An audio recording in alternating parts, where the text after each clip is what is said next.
Hello everyone, कैसे हैं सभी लोग। और आज मैं फिर से एक नया पॉडकास्ट लेके आ गया हूँ, वो भी श्रेडेड सारंग के साथ, जो कि एक मसलमेनिया के रनर अप रहे हैं 2019 में। 2018 2018 में। उससे पहले भी कम्पीट किया था, लेकिन वहाँ पे तब कौन सी प्लेस आई थी सारंग? प्लेस मतलब सिलेक्शन के लिए गया था फिट फैक्टर के। ये है सारंग, जिन्होंने बॉडी बिल्डिंग की थी एज 18 में। 2000 हाँ 18 साल का था मैं तब किया था स्टार्ट। और मसलमेनिया खेला था तब टीनेज के लिए खेला था। हाँ, टीनेज के लिए कम्पीट किया। तो आज हम इनसे बात करने वाली है, जो कि मसलमेनिया कंपटीशन होते हैं उससे रिलेटेड, बॉडी बिल्डिंग में क्या क्या होता है, वहाँ पे कैसे होती है मसलमेनिया की कंपटीशन। और बहुत से मेरे खुद के जो क्लाइंट है वो भी मसलमेनिया कम्पीट करना चाहते हैं। तो मैंने सोचा क्यों ना मिस्टर सारंग, श्रेडेड सारंग के साथ हमारे एक वीडियो बनाया जाए, मेरे छोटे भाई के जैसे एकदम। तो मैंने सोचा इनसे ही शुरुआत की जाए, मसलमेनिया कंपटीशन से रिलेटेड कुछ बातें की जाए, इनको एक्सपीरियंस है वहाँ का। तो हम शुरू करते हैं हमारा पॉडकास्ट सारंग के साथ। हमारे सारंग, मुझे बताओ, आपने जब स्टार्ट किया हाँ। तो आपकी एज क्या थी? एज मेरी 18 थी 18 जब मैंने स्टार्ट किया था। ओके। तो और क्या जब मैं गया था मतलब कंपटीशन के लिए तब 19 एज थी मेरी। स्टार्ट 18 में किया था और जब कंपटीशन खेलने गया था तो 19 एज थी। मतलब 19 अंडर में आता, जो टीनेज का अच्छा। जो ये है वो 19 अंडर में आता। ओके। और जो मतलब वहाँ पे 3 कैटेगरी रहती। हाँ हाँ। जैसे टीनेज रहती, जूनियर रहती और फिर सीनियर रहती। ओके। तो जब आपने स्टार्ट किया था, ये मसलमेनिया को ही, मतलब मसलमेनिया में ही खेलना है या फिर बॉडी बिल्डिंग वगैरह सारा करना है, ये सोच के किया था स्टार्ट? नहीं, करना पहले मतलब एम ये था कि मतलब बस फिटनेस के लिए किया था पहले स्टार्ट। ओके। तो फिर करते करते जोश बहुत बढ़ जाता। हाँ, तो उस हिसाब से सोचा कि एक आधी कंपटीशन खेल लेते। खेल लेते। तो बस एक टीनेज में मतलब अपनी सिटी के लिए एक नेशनल की ट्रॉफी लानी थी। हाँ, हाँ। सबसे कम उम्र में, बस हाँ। उतना ही एम था। वो टाइम में बस वही एम था। हाँ, और हाँ। वो हो गया। और उसके बाद अब अभी नहीं, मतलब अभी वो कोई चीज़ें कंपटीशन हाँ, वगैरह हाँ। अभी नहीं। तो मुझे आप ये बताओ, जो मसलमेनिया की कंपटीशन होती है, मैंने मतलब ऐसा सुना है बहुत से लोगों से, शायद आपको भी पूछा होगा बहुत से लोगों ने, कि जब आप वो कंपटीशन में compete करते हो तो वो खर्चा आपको सब वो लोग देते हैं, क्या ये सही है? नहीं, ऐसा नहीं है खर्चा वो देते। मतलब वो देते तो सिर्फ एक टी शर्ट देते तुमको, और एक टी शर्ट देते, एक रिस्ट बैंड देते और एक फाइबर के जैसी कोई तो ट्रॉफी देते। तो उसमें कोई प्राइज मनी वगैरह कुछ नहीं मिलता। नहीं तो जो भी जाना चाहते मसलमेनिया खेलने, ओके, ओके, ओके। वो मतलब अगर उनका एक ही ड्रीम होगा कि मसलमेनिया, तो उन्होंने एक चीज़ सोच के जाना कि वहाँ कोई प्राइज मनी नहीं देते। और मतलब बस वहाँ जाएंगे तो एक टी शर्ट मिलने वाली है और रिस्ट बैंड मिलने वाला है मसलमेनिया का, और बहुत सारी पार्शलिटी मिलने वाली है। बस मतलब ये मिलता हाँ, वहाँ पे। हाँ, ये तो मैंने भी देखा था, आपका फोटोज वगैरह देखे थे मैंने भी। प्राइज मनी वगैरह वहाँ पे कुछ भी नहीं मिलता। सब खर्चा खुद करो और उनका प्रमोशन करो और घर आ जाओ। अभी आपकी क्या एज है सारा? अभी 23। और आपने कंपटीशन खेलना कब से बंद किया? कंपटीशन बस मसलमेनिया आखिरी कंपटीशन थी, वहाँ से बहुत कुछ सीखने मिला। और बहुत से बड़े एथलीट लोगों को देखा तो फिर वहाँ से सीखा, जो फाइनेंशियल जो भी चीज़ें रहती, हाँ। तो फाइनेंशियली भी स्ट्रांग होना और मतलब सब करना एक साथ थोड़ा सा हार्ड जाता। हाँ। तो इसलिए बीच में थोड़ा ब्रेक लिया था, लेकिन वर्कआउट करना बंद नहीं किया। वर्कआउट मतलब रेगुलर शुरू ही रहता है, बस compete करना बंद किया फिलहाल। तो जब आप कंपटीशन की प्रेप कर रहे थे, मतलब आपका क्या बजट होता था हर मंथ का, क्या एक्सपेंस क्या था आपका? बजट जब समझो जो गेनिंग का जो बजट था वो समझो 7 से 8 हज़ार तक जाता था। और जैसे जैसे आपकी कंपटीशन पास में आ जाती वैसे वैसे बजट बढ़ता जाता। और एंड के जो 2 महीने रहते उसमें समझो 30 हज़ार रुपये महीना तो लग ही जाता है एंड के 2 महीनों में। और जो compete करने जाते हो आप यहाँ से वहाँ तक, तो वो बाकी का खर्चा होटल वगैरह सारा सब? मतलब पूरा साल पकड़ लो, तुम्हारा एक साल की प्रिपरेशन में तुम्हारे 3-1 लाख तो चले जाते, 2.5-3 लाख रुपए आराम से चले जाते सब पकड़ के। और उसमें भी कोई मतलब मसलमेनिया ऐसी है कि वहाँ पे प्रोटेन वगैरह लगती, तो 10 भी 13-14 हज़ार की आती।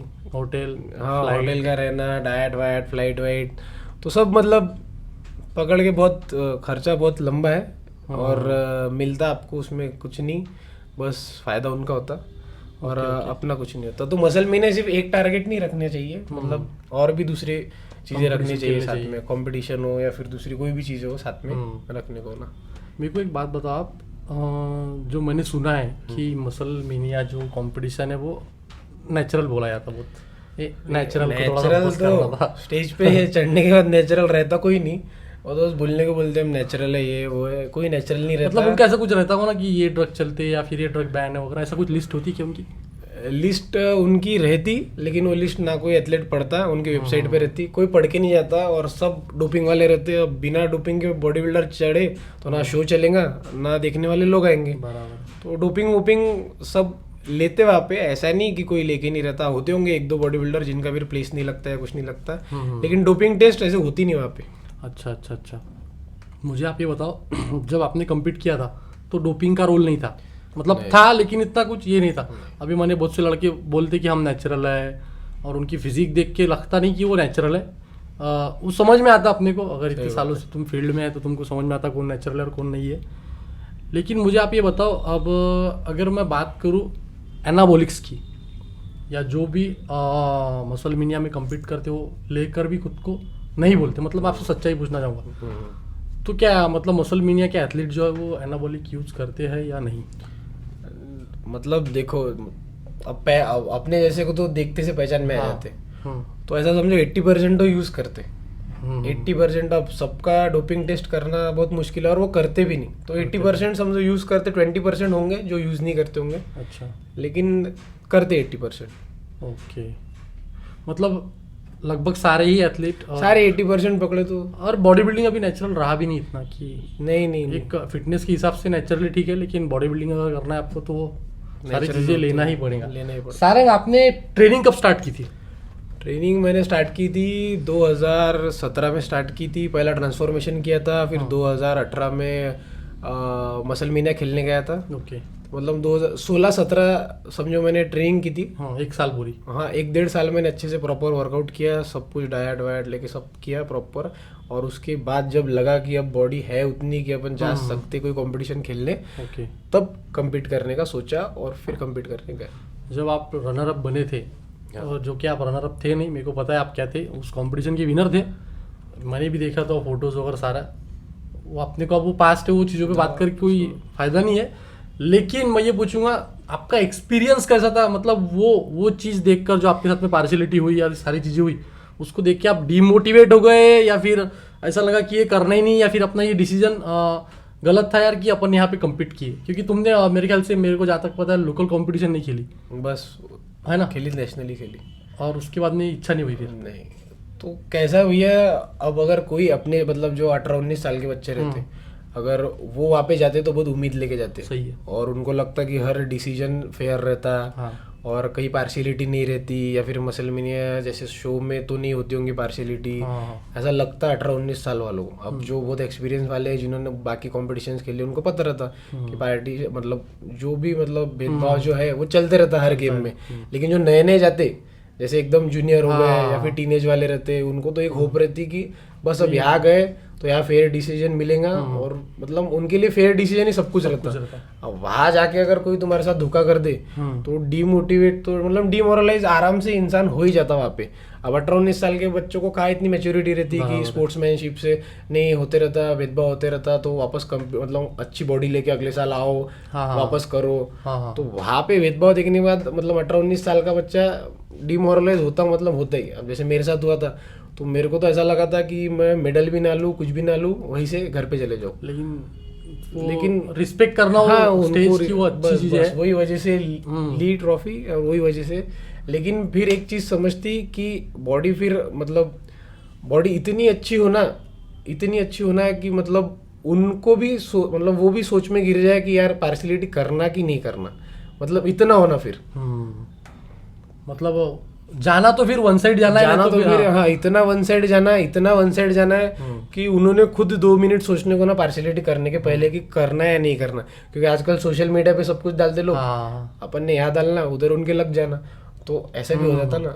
अभी मुझे आप बताओ, जितने भी जो नए एज के लड़के होते हैं 18-19 साल के, वो खुद ये सोचते हैं कि अभी हम ये कंपटीशन खेलेंगे, वो कंपटीशन खेलेंगे। लेकिन मेरे को एक चीज़ आपको बताना है, जो लड़के कंपटीशन देख के थोड़ा सा ये सोचते हैं कि अभी हम ड्रग डालेंगे, एनाबॉलिक्स लेंगे और कंपटीशन की तैयारी होंगी, आपका इन चीज़ों को लेके क्या एक्सपीरियंस था? आपने ट्रेनिंग कितनी हार्ड की, आपने वर्कआउट कैसा किया, उसके बाद में डाइट कैसी थी, वो कितना मैटर करता है, ये आप मुझे बताओ, या फिर सिर्फ एनाबॉलिक्स ही करता है? एनाबॉलिक्स एनाबॉलिक्स मतलब ऐसा समझो कि आप जो मेहनत करते उसको सिर्फ हाईलाइट और चार चांद लगाने वाली चीज है। मेहनत तो खुद ही करनी पड़ती है। मतलब ऐसे ही बॉडी बिल्डर है, ऐसे मेरे भी एक दो जन पहचान के जिन्होंने डाला सब कुछ, लेकिन रिजल्ट मिला नहीं कुछ भी।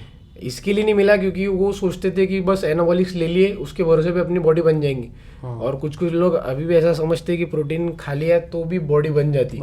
तो ऐसा कुछ भी नहीं है। मैं खुद 8-8 घंटे वर्कआउट करता था, दोपहर में 4 घंटे, रात में 4 घंटे, और डाइट इतना स्ट्रिक्ट करता था कि एक सादा च्युइंगम नहीं खाता था कि मतलब उतनी शुगर जाएंगी करके। तो इतना स्ट्रिक्ट करने के बाद इतना 8-10 महीने तुम जब देते और फिर जब एनाबॉलिक्स लेते, तब जो तुमने जो मेहनत की उसको बस हाईलाइट करता वो, और थोड़ा सा मतलब सपोर्ट मिलता, और ज्यादा तुम्हारी बॉडी और थोड़ी सी अच्छी दिखती, थोड़ी सी, बस, ज्यादा नहीं, ज्यादा कुछ उसका इफेक्ट नहीं रहता। मेहनत बहुत ज्यादा करनी पड़ती, तुम कितना भी कुछ डाल लो, कितना भी कुछ कर लो, मेहनत के सिवा बॉडी बिल्डिंग में कुछ नहीं है। आजकल के यंग एज के लड़के सोचते हैं, यूट्यूब पे देख लेते, आज मतलब जिम स्टार्ट करते से डायनाबॉल डाल देते, ये डाल देते, वो डाल देते, उससे कुछ भी नहीं होता।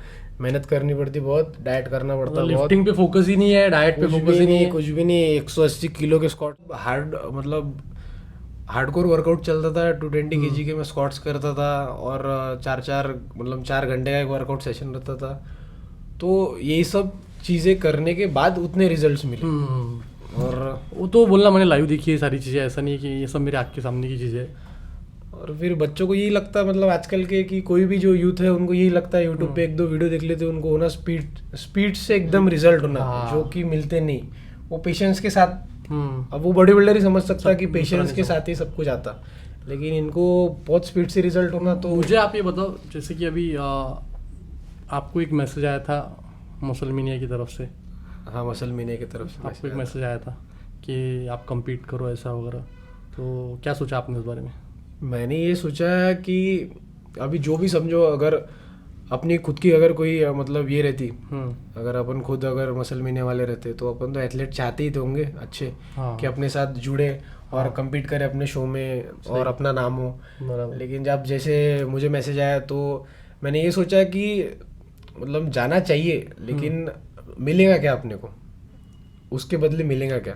अगर आज अपन 3-4 लाख रुपए अपने पे स्पेंड कर रहे, और फिर वहां जाके अगर फिर से पार्शियलिटी हो गई या फिर से और कुछ हो गया, तो फिर मतलब ऐसा है कि लगाओ बहुत, लेकिन मिलता कुछ नहीं ना उससे। मेहनत भी करो, पैसा भी लगाओ, सब करो, और जब अपने साथ पहले ऐसा इंसिडेंट हो जाता कि चाहे तुम्हारे साथ पार्शियलिटी होती, तब इंसान भी डबल हिम्मत नहीं करता कि वहाँ तक इतना पैसा लगा के और मेहनत करके जाओ। तो फिर इसके लिए अभी मैंने सोचा कि अभी फिलहाल तो नहीं जाने का कंपटीशन का। और अभी आगे फिर आपको कोई दूसरी कंपटीशन खेलना है या ऐसा कुछ प्लान है? आगे का मेरा ऐसा प्लान है कि पहले फाइनेंशियली पूरा स्टेबल होने का है, क्योंकि बॉडी बिल्डिंग ऐसी चीज़ है जो एक बार मतलब एडिक्शन जिसको बोलते हैं, ड्रग्स के जैसा एडिक्शन है, एक बार लग गया कि लग गया, इंसान छोड़ता नहीं। और जो स्टेज पे जाने की जो फीलिंग रहती, वो एक एथलीट को ही पता रहती जब एथलीट स्टेज पे उतरता, और खासकर वो एथलीट जो विनर के जैसी उसकी बॉडी रहती, वो, क्योंकि वो खुद को हीरो समझते रहता वो टाइम पे, वो फीलिंग जो है वो सिर्फ स्टेज पे आती। तो मैं कम्पीट करूंगा, लेकिन एक बार मतलब जब सब स्टेबल हो जाए फिर उसके बाद। अच्छा, तो मुझे आप ये बताओ, आपने जैसे कि बोला एक आपने अंडर 18 कम्पीट किया था, जो आपने उसका नेक्स्ट कंपटीशन कम्पीट किया था, तो वो जूनियर था या फिर वो सीनियर में था? वो टीनेज वाला ही था ना, जो मैं कम्पीट करने गया था वो टीनेज वाला ही था। उसमें मैंने 2 कैटेगरी में किया था, एक मेंस फिजिक, एक क्लासिक फिजिक। तो आप रनर अप कौन सी? दोनों इसमें रनर अप था। दोनों इसमें, क्लासिक में और मेंस फिजिक। एक में जो मैंने मेंस फिजिक देखा था फोटोज, उसमें तो आप विनर ही थे, ये मेरे को पता है। और एक क्लासिक फिजिक में, तो उसमें भी रनर अप ही दिया था। उसमें नहीं, ठीक है, उसमें अकलत पाशा वगैरह थे, तो उसमें तो ठीक है एक बार का क्लासिक में। लेकिन मेंस फिजिक तो था, डिजर्विंग था, वो डिजर्विंग था। वो तो देखा था हमने, फोटोज भी देखे, वो डिजर्विंग था। मैं उसके बारे में बोलता भी नहीं कि क्लासिक फिजिक में मेरे को फर्स्ट देने को होना था या कुछ, लेकिन मेंस फिजिक था, नहीं मेंस नहीं, सॉरी, क्लासिक फिजिक में था। क्लासिक फिजिक में था, मेंस फिजिक में अकलत वगैरह थे।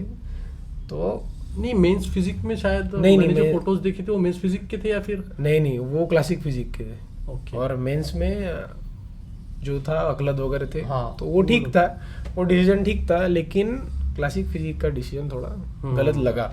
और सिर्फ मेरे को गलत नहीं लगा, नहीं वो तो उनके- सबको ही लगा था। हाँ उनके जो चीफ गेस्ट थे, उनको भी लगा। उनका नाम याद नहीं आ रहा, धनास्कर के ऐसा कुछ तो है, मसलमानिया यूनिवर्स है वो। तो उनका मैसेज आया था कि यू वॉज डिजर्विंग, हाँ। मतलब आपको मिलना था, लेकिन हाँ। पता नहीं मतलब सडन मूवमेंट में क्या होगा वहाँ पे, मतलब। हाँ तो फिर उन्होंने भी यही बोला कि जो हो गया, अगली बार अपना बेस्ट लेके आना। ओके तो ऐसा सब है। चलो ठीक है। अभी मैं आपसे थोड़ा हटके सवाल पूछूंगा। जैसे कि आप एकदम यंग एज के लड़के हो, मतलब आप एकदम कम एज में आपने compete किया, जो आपके सराउंड में जो आपके दोस्त होते हैं हाँ, उनकी क्या सोच होती है जब आप ऐसे बॉडी वॉडी बनाते हो? वो मतलब क्या बोलते हैं, या फिर मोटिवेट करते हैं या डिमोटिवेट करते हैं? मतलब क्या फीलिंग, मतलब कैसी रहती है वो चीज़ें सारी? जो साथ में वर्कआउट करते बस वही लोग आपको इस पूरी दुनिया में मोटिवेट करेंगे। जो आपके साथ जिम में है और जो एथलीट है वही आपको मोटिवेट करेंगे। और जिम के बाहर कदम रखने के बाद पूरी दुनिया, मतलब आप जहाँ अपने डाइट का सामान लेने जाते हो, वहाँ से लेके आपसे दोस्तों से लेके रिश्तेदारों से लेके, तो हर एक इंसान आपको डीमोरलाइज करेगा। सही बात है। बस जो आपके साथ वर्कआउट करेगा और जो एक अच्छा एथलीट है वही आपको मतलब उस वे में दिखता। और दोस्त तो बोलेंगे कि पागल हो गया क्या, इतना टाइम जिम कर रहा। और दोस्तों का ऐसा रहता है कि उनके साथ जितना टाइम स्पेंड करो उनको मतलब उतना अच्छा लगता है। अगर अपना दोस्त अपने साथ नहीं है तो उनको भी बुरा लगेगा।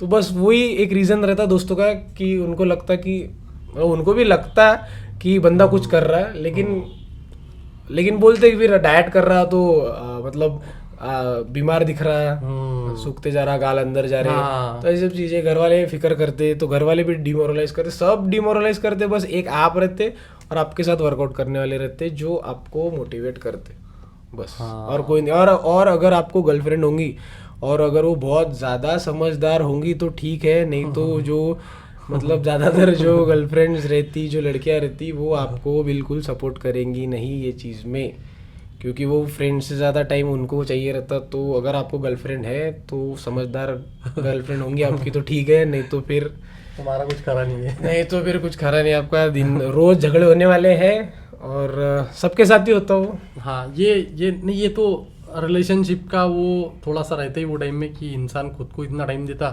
कि वो एक अपने पार्टनर को टाइम नहीं दे सकता। बिल्कुल। कंपटीशन प्रेप टाइम में खास करके, और लो कार्ब वगैरह तो हम पूरा गुस्से में, थोड़ा चिड़चिड़, सारे एनाबॉलिक्स वगैरह बॉडी अंदर, तो अग्रेसिव रहते ही हम थोड़े से। और तो फिर अगर उन्होंने समझ के नहीं लिया तो फिर रिलेशनशिप का पूरा 19-20 होने वाला है। 19-20 नहीं, खत्म ही हो जाता रिलेशनशिप टिकती ही नहीं जब कंट्रोल पे इंसान रहता। बहुत हाँ, मैच्योरिटी लगती वो बहुत चीज़, मैच्योरिटी रखती है और वो सबके पास में नहीं रहती। सबके पास नहीं रहती, बस। सही है। अभी मेरे को आप बताओ, जो मसल मिनिया का जो कंपटीशन है उसकी फीस वगैरह आपको पे करनी होती है या फिर फ्री में वहाँ पे आप कम्पीट कर सकते नहीं, फ्री तो बिल्कुल नहीं है। आपको ऑनलाइन रजिस्ट्रेशन करना पड़ता आपका, और वहाँ पे जाके आपको जो मतलब आपका जो ईमेल आता आपको, तो वो आपको वहाँ पे जाके दिखाना पड़ता कि हमारा रजिस्ट्रेशन हो गया। और वहाँ पे जाके फिर आपको जो भी फीस है वो पे करनी पड़ती, और फिर आपको वो बाकी जो चीज़ें हैं मतलब जैसे ये उनका रिस्ट बैंड और अंदर एंट्री के लिए, हाँ। तो वो सब चीज़ें वहाँ पे होती, तो आपको वहाँ पे फीस पे करनी पड़ती। जैसे जब मैं गया था 2018 में तो शायद 5,000 या 6,000 ऐसा कुछ तो था। तो अभी तो नहीं पता, लेकिन फ्री ऑफ कॉस्ट एंट्री भी नहीं है वहाँ पे, कुछ भी नहीं है। बहुत ज़्यादा गर्मी हो रही है हमको, क्योंकि हमने फ़ैन एक्चुअली बंद करके रखा है। हाँ, वो माइक में आवाज़ नहीं आना चाहिए, उसके वजह से हम दोनों भाई का हमारे एकदम पसीना वसीना दिखेगा थोड़ा सा वीडियो में। और मेरे को आप, हाँ, ये नेचुरली स्टीम बात होता है हमारा एकदम, क्योंकि बाहर एटमॉस्फेयर भी थोड़ा चेंज हो गया, वेदर पूरा। तो मेरे को आप एक बात बताओ, अभी जब आप ट्रेनिंग करते थे या फिर जब आपने कंपटीशन खेलने का सोचा वगैरह, तो मतलब मैं आपके टाइम की बात कर रहा हूँ, उस टाइम से और आज के टाइम पे आपको बॉडी बिल्डिंग में क्या चेंजेस लगते हैं? मतलब कि नॉलेज ज़्यादा आ गया फील्ड में, या फिर लोग अपडेट हो गए, या फिर ओल्ड स्कूल बॉडी बिल्डिंग जैसा करते कि हार्ड वर्किंग एकदम, बस थोड़ा बहुत न्यूट्रिशन पे फोकस कर लिया, हाँ थोड़ा बहुत मतलब 50 to 70% करते हैं वो लोग जो ओल्ड स्कूल है वो थोड़ा सा जिम में ज़्यादा रहते। तो ये चीज़ों पे आपका क्या सोचना है, जब जिससे जिसको रिजल्ट है, मतलब सीधा बोला जाए तो? जब समझो अभी 2018 की बात करो, 5 साल मतलब यहाँ से बहुत हो यहाँ गए। से 5 साल मतलब बहुत ज़्यादा हो गए। हाँ। तब तब तो मतलब हमको खुद को पता नहीं था कि एनाबॉलिक्स कौन से रहते हैं, क्या क्या रहते हैं, क्योंकि ना यूट्यूबर्स थे इतने नहीं थे। जो ये सब नॉलेज देते थे ना कुछ। अब तो घर घर सब बच्चों को पता है हाँ। कि क्या लेना पड़ता, क्या नहीं लेना पड़ता। और हमारे टाइम पे मेहनत बहुत ज़्यादा करते थे। अभी 8 घंटे वर्कआउट मतलब 4 घंटे वर्कआउट मतलब बहुत हो गया। हाँ। तो अभी के बिल्डर उतना मतलब अभी के लोग उतना नहीं करते, जो यंगस्टर्स है वो उतना नहीं करते। उनको होना कि कम मेहनत ज़्यादा रिजल्ट्स।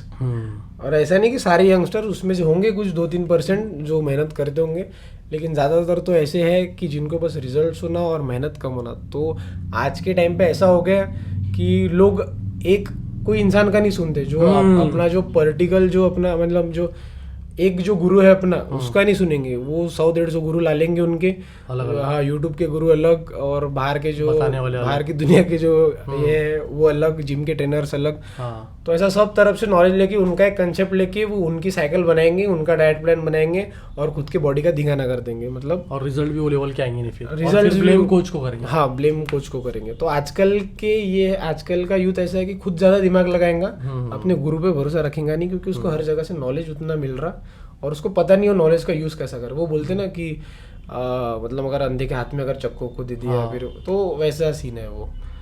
तो मेरे को आप एक बात बताओ, अभी जब आपने सब स्टार्ट किया कि ये सारा कि मेरे को कंपटीशन खेलना है, मेरे को मुसलमानिया जाना है, और मतलब ऐसा फ्लो में आके लिया था कि नहीं अब मेरे को बॉडी बनाना है, या फिर नहीं माइंडसेट पूरा बन गया था कि नहीं अभी अपने को एनाबॉलिक भी लेना है, अपने को बॉडी बिल्डिंग ही करना है? और वो जो तुम्हारा एक्सपीरियंस रहा वहाँ से कि वहाँ जाने के बाद में ऐसा लगा कि नहीं अभी अब अपने को फाइनेंशियली स्ट्रांग होना बहुत ज़्यादा ज़रूरी है, क्योंकि बॉडी बिल्डिंग को पैसे लगते। सही बात। और तो वो आपका एक डिसीजन मेरे को अच्छा लगा कि ये सोचा आपने कि पहले मैं पैसे कमाऊँ, स्टेबल करूँ खुद को, और बाद में बॉडी बिल्डिंग करूँ। सही बात है। लेकिन मैं ये पूछूँ आपसे कि जो आपका वो जो माइंडसेट था जब वहाँ पे था, अभी आपको लगता है क्या, मतलब जो 4 से 5 साल पहले माइंडसेट था उस प्रकार से ट्रेनिंग होती थी, उस प्रकार से जिम में जाना, और वो एज एकदम जोश वगैरह रहता वो टाइम में, थोड़ा सा मैंने भी किया तो मेरे को पता है, तो वो अभी होगा क्या? मतलब मैं पूछना चाहता हूँ। नहीं मतलब अभी अगर नॉर्मली जो इंसान वर्कआउट करता तो तब अगर कोई एम ही नहीं है आपके आगे, तो फिर उतना डेडिकेशन से और उतना हार्डवर्क इंसान करता ही नहीं। और जब कोई एम इंसान डिसाइड करता, तो अब जैसे मैंने किया था, तो मेरा ऐसा था कि देना है तो पूरा 100% देने का है। तो मतलब मैंने उस हिसाब से फिर वर्कआउट किया, उस हिसाब से सब चीज़ें प्रॉपर की। और जब अब एम ही नहीं है तो उतना ना वर्कआउट होता ना कुछ होता। और अगर एम होगा नहीं तो मतलब अगर ऐसा होगा कि 50-50 अगर बॉडी बनी तो देख लेंगे, खेल लेंगे, ऐसा अगर एम होगा तो जाओ ही मत स्टेज पे। ऐसा मेरा खुद का पर्सनल पॉइंट ऑफ व्यू है। और अगर आपने पूरा 100% अगर आपका है कि नहीं मेरे को जाना ही है, करना ही है, चाहे कुछ भी हो, मेरे रिश्ते टूटे या मेरा कुछ भी हो, या मैं भूखा रहूं या मैं मर जाऊं, तो ये सब चीजें अगर होंगी आप में, और अगर मतलब ठान लिया है करना, तो फिर इंसान ने जाने को होना स्टेज पे खेलने को।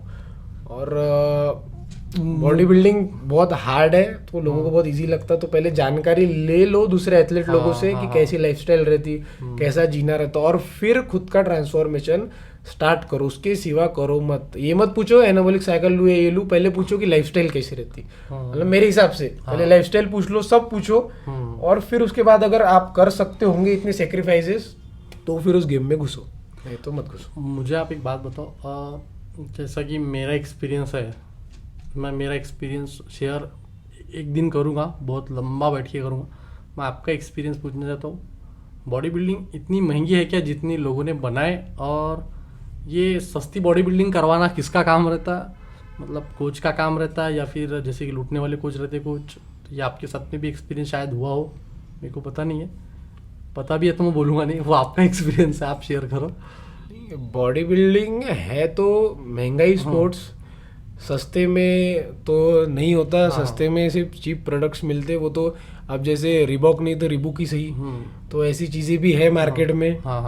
तो वो ना लेते हुए अगर आप थोड़ा सा खर्चा करके अगर खुद के बॉडी पे स्पेंड करो, तो अच्छे रिजल्ट्स भी मिलेंगे और सब अच्छा मिलेगा। बॉडी बिल्डिंग बहुत महंगा स्पोर्ट्स है, सस्ते में होता नहीं। जिनको भी लगता होगा कि 6-7 हज़ार में अपना सब हो जाएगा, तो ऐसा बिल्कुल भी नहीं है। लेकिन एक स्टार्टिंग के फेज में, जैसे मैं बोलूँ, आपने जब आपका नेचुरल ट्रांसफॉर्मेशन किया, ठीक है, तो उस समय आपको क्या मेरे ख्याल से वे प्रोटीन वगैरह और बस इस पर ही ज़्यादा फोकस होगा। बस वे प्रोटीन और BCAA। वो टाइम पे BCAA बस, चल बस, रहा, बस। क्रिएटिन BCAA होगा। बस मैं तो क्रिएटिन लिया भी नहीं मतलब। लेकिन हाँ चलो वो आपने नहीं लिया, लेकिन अभी का जैसा कि अभी मैं आपको बोलूँ कि ना जैसे कि कोच होते हैं, बहुत से कोच है हमारे यहाँ पे तो स्पेशली कि ये भी ले ले, ये भी ले ले, ये भी ले ले, ये भी ले ले। वो तो मतलब वो बिजनेस के हिसाब से आपको ट्रीट करते हैं कि आप ये ले लो वो ले लो। हाँ। उनको मार्जिन रहती है हर चीज में, तो आपको सब चिपका देते हैं। लेकिन ये जरूरी नहीं है कि मतलब गेनिंग में सब हो तो supplement, मतलब BCAA लेना जरूरी है हाँ। या ये सब चीजें जरूरी है। तो क्या प्रॉपर जरूरी है, उसके लिए आपको चाहिए अच्छा कोच जो Yes, आपको exactly. बोले कि मतलब ये चीज लो, और फिर 10 जनों की मत सुनो कि यार ये ऐड क्यों नहीं किया होगा मेरे कोच ने, हाँ। या वो क्यों नहीं ऐड किया होगा।